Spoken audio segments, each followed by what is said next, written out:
morning, everyone. Rockhaven Customs. So we are on our way to town to pick up a key item to the display. So we are going to pick it up, come back, and we'll get started. Stay tuned. All right, everyone. So I made my trip to town, and I got the main key to the whole display. As you can see, we did put some foam board down. I haven't got it all screwed. I've just got the area here that we're going to work with today screwed down. Just took some 3-inch exterior screws and did it in a couple places and just fastened it to the plywood. So that is where we're at so far. And I've got a little bit of a hill coming in, so it will be a flat area and then it will taper down and go into the turn for the drive for the farm.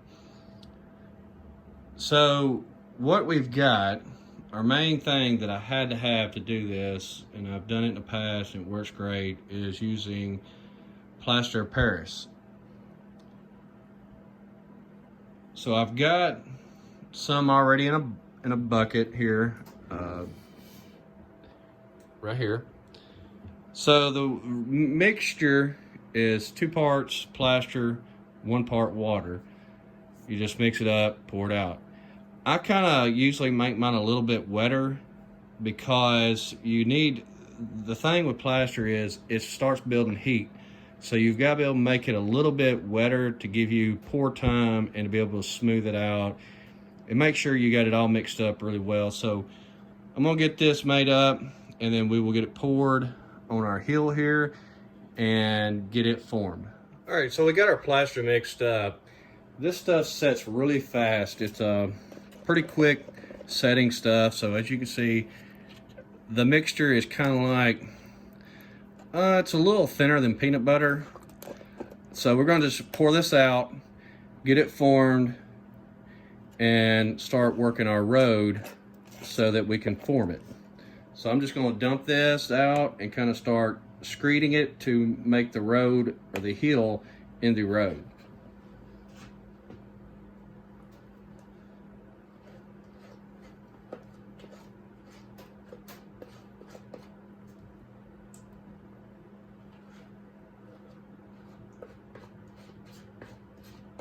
We're going to pour that out.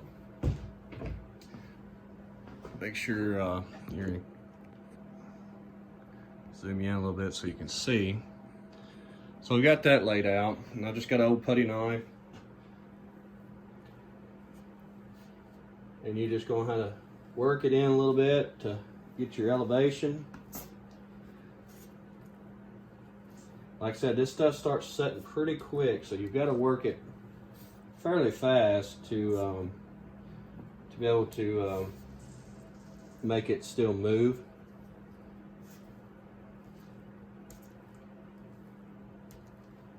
You can always add a little bit of water to it to do anything you need to do. And this is a very messy process. So I'm gonna get this formed in and then we'll come back. All right, so just to show the heat building up, I'm sure you can see the smoke coming off. I know, like right in here, there's a little bit. You can see it smoking. You can see it kind of where this area is here. So we've got our first pour. I'm letting this set for a second. And I'm gonna do another pour on it just to build this right here. Like I said, this stuff sets quick, and it's probably to the touch. It's pretty warm. So like I said, it builds heat pretty quick. So we've got to be able to, get it out and get it formed before it starts building the heat. So this right here is a piece I just did, and it's already setting pretty quick. I mean, it's already crumbling. So I'm gonna get my second pour on, get this thinned out real quick, and then we'll come back and I'll show you a final result of the pour, but we'll have to do some sanding and all that. So Let me get this taken care of, and then I'll be back in just a few minutes. All right, so we got the second or third pour. I had to mix up a couple times just to kind of get some low spots out. But like I said, this is a very messy process. I would say doing all the terrains and all that, and forming everything is probably the messiest part of the whole ordeal of building a display. Now, you can do a flat surface with no terrain, lay everything out, paint the roads, put your grass down, put buildings out, and you're done. Usually the way I build one, it turns out to be a very messy process.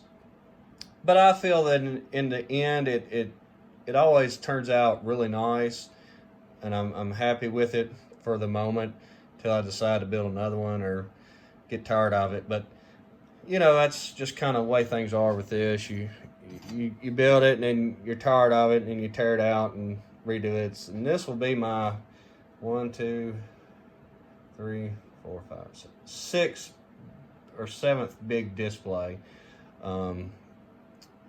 So what I've got the heel, and this blue foam board does have a plastic sheeting, so I just pulled it back just enough to do what I needed to do. Of course, the top I've already done like that, but I just didn't want plaster everywhere while I'm still laying stuff out.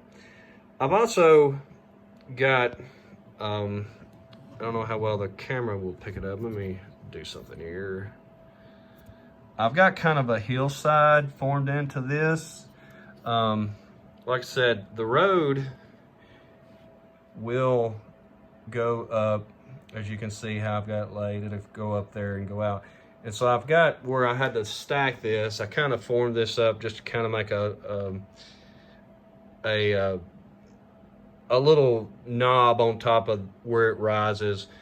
And there's like this little piece here, and a lot of this you can't see on camera because of just the way it is, but there's some little bumps and stuff, and I'm not worried about that because when you lay your static grass down and start laying everything, it turns out that it works. So this is where I'm gonna leave it for today. I've got to let this set up. It may set today so I can sand it, I'm not sure, and then I can kind of smooth everything. Like I said, this stuff sets pretty fast, so it may sand this afternoon and I can get it smooth. But for right now, this is where I'm gonna leave it for a little while. I'm still kind of figuring what I'm gonna do. As you can see, we do have the road coming down here, and it'll drop down and go into the entrance of the farm. This area here, I've got, like I said in the previous video, I do got some 2-inch foam board, so I may do kind of a curve in it here and just taper it down, and then I'll plaster all that area here, or I don't know, because once you get over into this area, you have to get up on top of here to make it work. So I may just do this section because this piece is not, the outer piece is not screwed in yet. So I can move it and then just do kind of a slope here. And I think it would work because, like I said, we're gonna do the plank fence down it. And you know, as I talk to y'all, I'm recording, so ideas are popping in my head at all times. So I could do, you know, this area here for where the cattle are, and kind of taper this edge, and then have it tapered down, coming into a barn and a flat area down in here. So this is a rise for the cattle to be up on, and maybe put a pond up in this area. I've got a pond somewhere, and I don't know where it's at, but I've got a huge pond that I built on my big display I had, and I actually salvaged it, and I put it in another display and wound up taking it out. So I've had this pond forever, and I may try to cut it and make it a smaller pond, and maybe set in this area here because it's already done. But back to this, I think this would be a good area to do a rise and have a path coming off of a hillside through kind of the woods, through and have it kind of a low area here for the cattle to be right in this area here. This is kind of where I visually see the cattle being, is up here by the road front. I think that would look really cool, just having it here and, you know, having your barn down in this lower area. The next thing that I'm struggling with is, I talked to Jason for the Love of Tractors yesterday a couple times, and because, you know, I don't know if, like I said, my mind changes so much about things, and I don't know if this is going to be a big farm or a small farm. I don't know, because I like the smaller equipment. Oh, and if y'all have never tried this Pipeline Punch by Monster, man, this stuff is great. But what I was saying is, I don't know if I want a huge grain operation or just do a smaller one. And like I said, I talked to him yesterday, and I was asking questions about how many acres they farm, and, you know, their grain set up and how many bins they've got. And, you know, if I've always wanted to do another big grain setup, but I'm not happy with the way, or no, don't get me wrong, this is great stuff, but I want more realistic. So, you know, the drive over setup with the leg, I'm almost tempted to build one out of brass and build the whole pit with the grate in it and screening, which that will take a while to build it, but that's kind of what I'm wanting to do if I go that route. But I'm also wanting to do, I like the size of these bins here, and like I said, you know, it's hard for me to figure out what I want to do, but, you know, these would be like the two older bins that the originally farm had, and then they wound up building some more bins, which I've got these, and then I've got these, and then I've got probably 7, 8 more over there underneath the table or on the shelf. And I think maybe because I've got this was back before I really got into brass. Let me walk over here and I'll show it, get it out. I had Gary Shaw build me 2 nice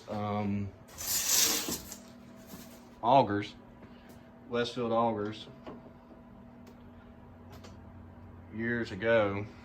And I hate not to use stuff like this, because you know, they're really nice pieces. And so let me get it down so I can show you. You know, I hate not to be able to use something like this, that nice auger, and I've got a smaller auger, but, you know, being able to use stuff like this on it and everything, I really want to be able to showcase pieces that people's built for me, plus the stuff that I've done.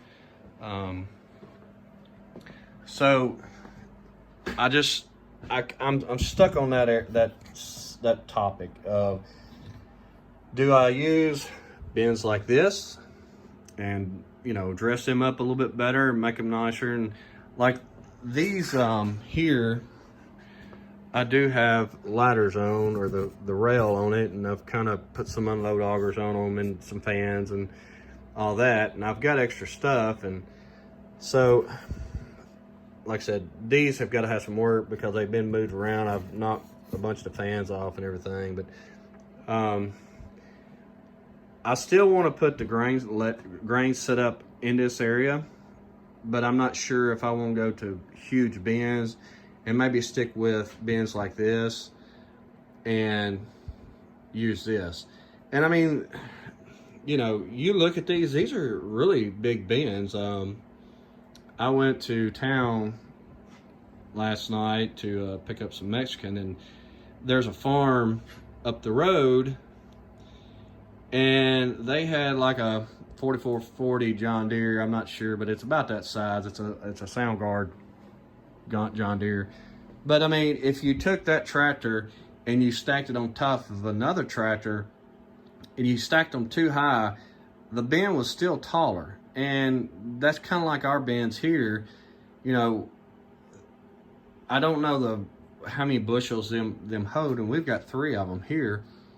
But, you know, those are still really big bins. So I may just use it as, these was the old bins from original, and then they come in and added, you know, 2 or 3 newer bins to the setup, and maybe weather one up, not as much as that, but weathered up. So, you know, every so often they upgraded their bins. Every 5 or 10 years they got more land and started farming more, and so they put in more bins for more capacity. So I think that may be the route I go to, is maybe using some smaller bins and showcase that, you know, they have just upgraded throughout the years, instead of using massive bins like this, which I would love to use, but I think they're just going to be too big for what I'm wanting.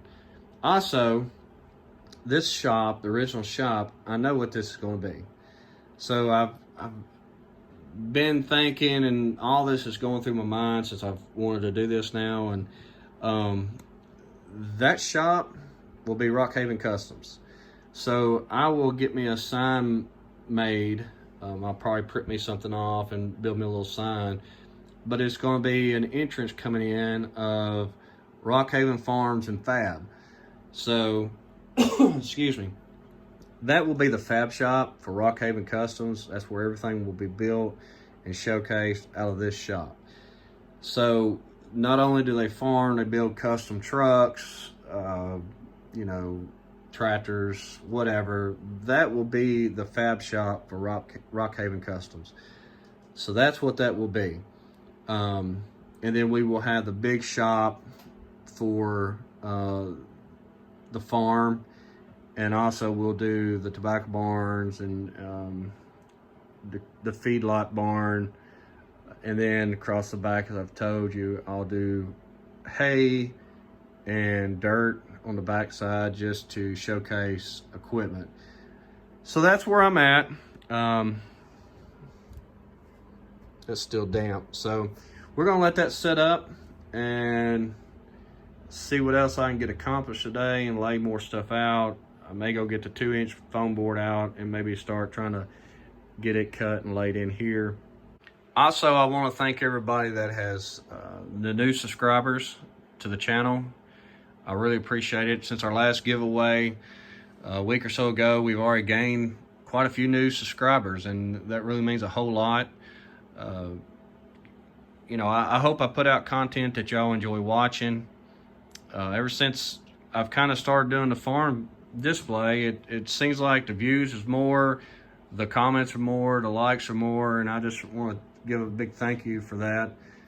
And like I said, we will be doing this until we get closer to the 750 for the OBS giveaway. Once we hit around 715 subscribers, then I will be doing that build and this also.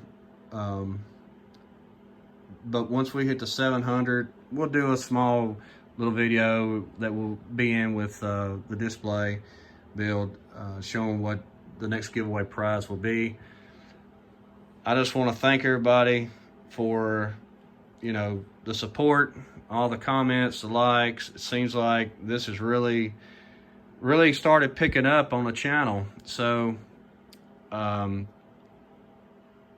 I said, just comment down below what you think about the grain setup. That's going to be our next big ordeal. Once we get the road done and get this laid out, like I said, I've got to figure out with this part, and once we get that kind of laid out, then I can get this painted and get some grass and the road frontage put in with the fence, and then we can start on this area here. So with that, I'm gonna wrap this up. I just want to thank everybody again for everything that you've done as far as comments, liking the video. It just really means a whole lot. I hope everybody has a great week,